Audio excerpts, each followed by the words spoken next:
Hello and welcome to this feast of the Epiphany of our Lord.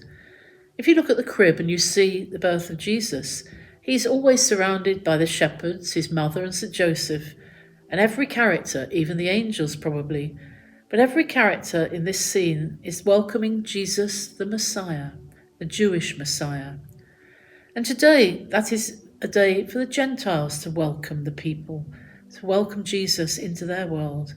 He's not here just for the people of Israel, but for the people throughout the world. He was here to be the Messiah, not only for a small group of people who held on to the hope of the Messiah for centuries and centuries, but he had come for us all. Epiphany means manifestation. It's a Greek word and it literally means to draw back the veil. And whenever you hear of epiphanies in the gospel, it means that God is drawing back that veil that covers a great mystery, and all of us peer into this mystery, able to understand much more about God and who we are in relation to him. And what did they see, these three kings, these three magi? What did they see when the veil of God was drawn back? What they saw, as Matthew says, they saw a little child with Mary, his mother, and they fell on their knees and worshipped him. And then from their treasures they offered him gold, a sign and symbol of kingship, and frankincense, a sign and symbol of the presence of God himself, seen in the perfumed smoke of prayer rising up to heaven. And the final gift was the perfumed oil, which was to be used for his burial. And this, of course, was a sign of his sacrifice, that he would offer up his life and suffering in great pain for the redemption of the whole world.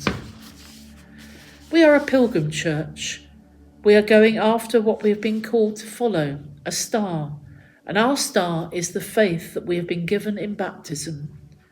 And we follow that star. And then this Christmas, we also found once again, when the veil was drawn back, we found the child with Mary, his mother. And we too, in songs and prayers, rejoice as the kings rejoiced. And we too come to adore him and kneel before him. We fall on our knees as they fell on their knees, to hear the angel voices proclaiming the coming of the Lord into our present world and into our hearts today. We must remember the coming of Jesus is not only a one-time thing only in history. He comes each day to call us to continue our journey with him, following where he, our star, leads us by his faith and our faith, going to where he takes us, in and out of the byways of our lives, but ultimately leading us safely home. The wise men knew that wherever they went, they carried the child and Mary with them. No matter how separated, how far, in one area out of another, through wars, through trials, through joys, and through happiness. The one great thing when they came to Bethlehem they learnt was that Jesus did not stay in Bethlehem. Mary did not stay in Bethlehem, but they took up their lives in those who reach out to them in love and faith.